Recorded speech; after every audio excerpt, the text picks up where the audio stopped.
इस प्रकार लगभग 70 लाख विद्यार्थी लाभान्वित हो सकेंगे। प्रदेश में युवाओं की ऊर्जा एवं उनके out of the box ideas का समाज, प्रदेश एवं देश की उन्नति में सार्थक योगदान हो तथा इसके साथ ही उन्हें अपने सपने साकार करने के समुचित अवसर मिले, इस दृष्टि से जयपुर, बीकानेर, भरतपुर एवं उदयपुर में Atal innovation studio and accelerators की स्थापना करने की घोषणा करती हूँ। इन एक्सेलरेटर्स में software coding, robotics fab lab एवं मल्टीमीडिया VFX संबंधी विश्व स्तरीय सुविधाएं उपलब्ध होंगी। इस हेतु 1000 करोड़ रुपए व्यय होंगे। आज देश के बड़े शहरों में जहां एक ओर बढ़ती आबादी के कारण आवश्यक सुविधाओं पर अत्यधिक दबाव पड़ रहा है, वहीं दूसरी ओर युवाओं को रोजगार की समस्या का सामना भी करना पड़ रहा है। इसके समाधान के लिए कई राज्यों ने सैटेलाइट सिटी विकसित कर सफलता प्राप्त की है।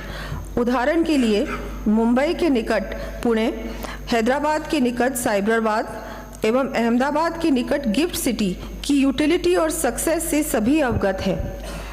माननीय प्रधानमंत्री जी द्वारा लाए गए गति शक्ति कार्यक्रम के तहत केंद्र सरकार भी इस हेतु सहायता उपलब्ध कराती है। हमारे प्रदेश में जयपुर शहर 40 लाख से अधिक आबादी के साथ इस समस्या से जूझ रहा है। इस क्रम में मैं जयपुर के निकट हाईटेक सिटी विकसित किए जाने की घोषणा करती हूँ। इस हाईटेक टाउनशिप में IT, fintech, financial management, AI, ML सहित अन्य न्यू एज सब्जेक्ट्स के संस्थानों, कंपनियों को स्थापित करने हेतु स्पेशल इंसेंटिव्स दिए जाएंगे। साथ ही यहाँ वर्ल्ड क्लास सिटी के अनुरूप निवासियों को समस्त सुविधाएं भी उपलब्ध हो सकेंगी।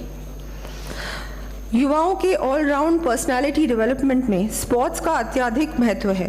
युवाओं के लिए प्रेरणा के साथ ही किसी भी प्रदेश के लिए गौरव का विषय होगा कि उसके युवा ओलंपिक्स में भाग लें।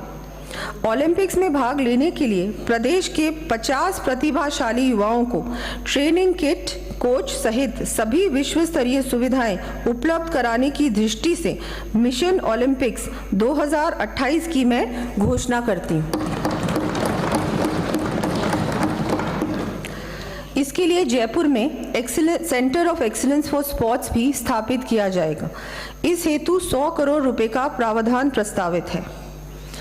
साथ ही जयपुर, भरतपुर एवं उदयपुर में बालिकाओं के लिए residential girls sports institutes 25-25 crore रुपए की राशि से स्थापित किया जाना प्रस्तावित है।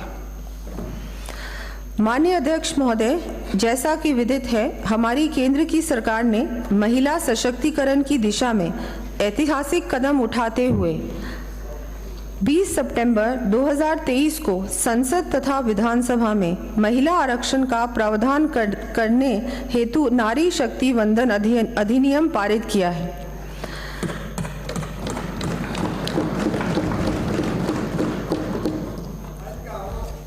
इसमें भी महिलाओं को खुशी नहीं है।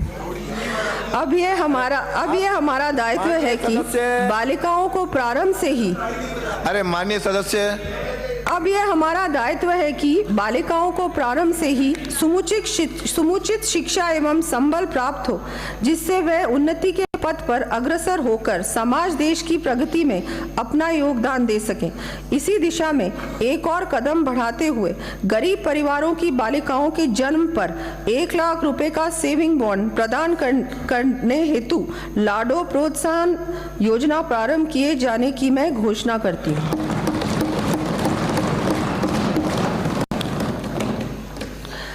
माननीय प्रधानमंत्री जी द्वारा महिलाओं के आर्थिक सशक्तिकरण हेतु प्रारंभ की गई लखपति दीदी योजना के अंतर्गत प्रदेश में कार्यरत स्वयं सहायता समूहों में से 2,80,000 महिलाएं एवं उनके परिवार 1 लाख रुपए से अधिक की वार्षिक आमदनी कर रहे हैं। इस योजना को और अधिक गति देते हुए आगामी वर्ष 5 लाख परिवारों की आय 1 लाख रुपए वार्षिक तक ले जाने का कार्य किया जाना प्रस्तावित है।